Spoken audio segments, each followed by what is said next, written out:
So this is the second video about wheel building, and in the first one I talked about wheels generally, and this is the wheel that I'm going to rebuild by replacing all the spokes.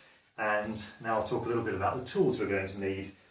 So this first one is a freewheel extractor, which I've used to take the freewheel off. Some of the more modern wheels have cassettes which come off in a different way. That's a freewheel extractor. Second and most important tool you need is a spoke key or spoke wrench, and it's one of these. They're not expensive and they enable you to hold on to the square ends of the nipples and turn them, and you'll see quite a lot of this tool being used later on.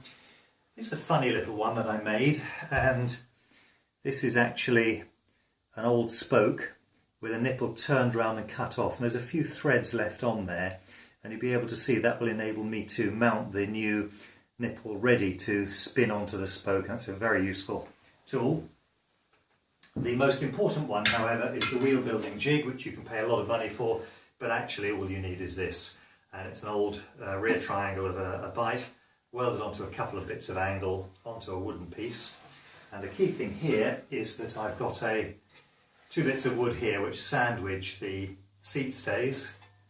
You can undo the screw on here like so, and then slide these up and down and adjust them so that the rim is just clear of here, and that will show you when you spin it the amount of hop, the amount of out of circle that it is. And I'll bring it a bit nearer so you can see that here there are two bits of metal which I can push in or out with my fingers, just friction fit, and I bring those close in so when you spin the wheel you can see it wobble, and you can get it so it just touches each of those, and then you adjust the spokes to true it, and that's all you need from a truing jig. However, the last tool is this one, which is a piece of wood. It originally started off with two parallel faces and a little notch exactly halfway along. This is the dishing tool, and what you do with this one, I've got a ruler that I can preset the height of with 3 screws and washers, is that when you rest it onto the other side first, you rest it first on one side here. So those are on the rim, it's resting on the rim exactly opposite each other.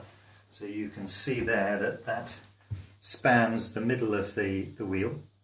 Then the ruler goes down to just touch the flange there where the dropout will push against.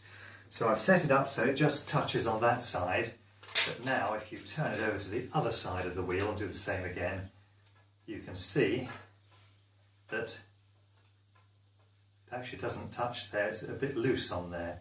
So you adjust this so that it's just clear on one side, turn the wheel over, look at it again, and you can see then the amount of out of centre that it is, the amount that the centre of the rim is not centred between these two. Very, very useful tool that. And you'll see that used later on. And those are the only tools we need to build our wheel. So I'm just going to put the wheel loosely back in there. And then the next video that I do, I'll start to take the spokes out and replace the spokes with new ones, so that this wheel has entirely new spokes, but of course it won't be true at all. And then finally we'll do the wheel truing.